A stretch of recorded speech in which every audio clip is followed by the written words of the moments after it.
Hello everyone, and thank you for joining me for my third DM journal. It's great to have you all.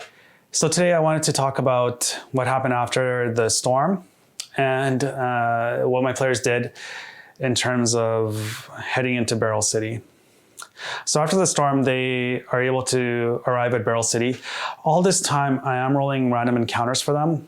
I think it kind of fits the type of game that we're playing, the type of campaign that we're playing.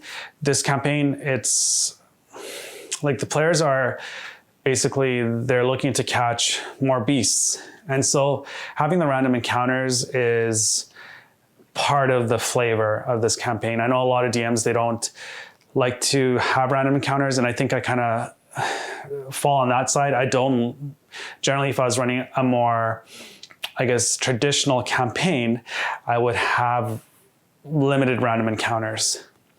And the reason is because I think the encounters should build on the story. But for those DMs that use random encounters, that's totally fine. So for this campaign, however, I do have random encounters, and it's kind of interesting because they might find something that's, pretty tough, or they might find something that's pretty easy, and anything in between, really. So so what I do is I actually have a table and a chart, and I've charted out the different areas on our world map where they might be encountering certain types of monsters. And so their way into Beryl City, I did roll random encounters. I've been rolling random encounters pretty much most places that they go to. Like I had said in my first DM journal, I like the idea of civilization versus the wild. And when they're heading into Beryl City, obviously it's civilization, so it's safe there. But they still might encounter one or two things. Like they encountered the blink dog in the first couple of adventures that we ran. So I did roll random encounters there. They make their way into Beryl City, and Beryl City is very interesting. It's a green city. It's primarily made of stone buildings. It's got a wall. It's a large city, and it's got many different areas and options for the party to explore and look at. It's got an arena where they can try to go and earn and win a medal. Currently, the head coach of that arena is away, and his name is John. And so they might not be able to go through that route. And then they have the Box Beast Bazaar there, which is important for them because they can buy more boxes to capture more beasts with and things like that. They can buy healing potions. It's pretty much got many things available to it. Most things that you would want in magical items, it's available there. And I guess the price range that they're looking for things is usually generally cheaper, but there's a lot of things that they probably still can't afford right now from there. I like the fact that they're holding on to their money to buy more boxes because they want to capture more beasts, so that's one of the main points of this campaign. So it's good for them.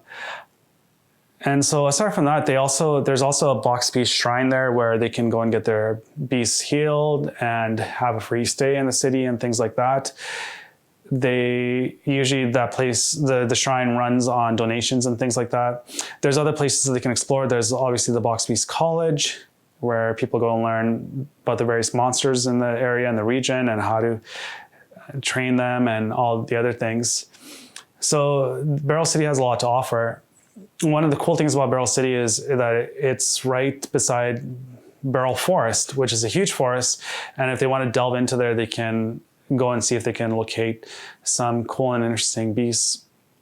The one problem with delving into Beryl Forest is that it might be a little bit dangerous because they might get lost in there. So anyways, the party arrives in Beryl City and they immediately try to hunt down and track down Candice. They plot out their itinerary in terms of what they're going to be doing, and they make their way to the warehouse. And they spy out the warehouse and they figure out a plan and they go and execute their plan at the warehouse. And I think the warehouse session went pretty well. They were pretty smart about it and they were pretty tactical about it. So I think they did a pretty good job there. And then after that, they figure out that they have to delve into the sewers And when they delve into the sewers, that's when they find Candice, essentially, who is coming to meet up with her mercenaries. And so all these links and adventures have been going pretty well. So we'll see what happens to the party when they do encounter Candice in the temple. And I'll kind of give you guys my thoughts about that next week. So thank you for joining. Those were my thoughts about just how the adventure is going so far in terms of from the storm to Beryl City.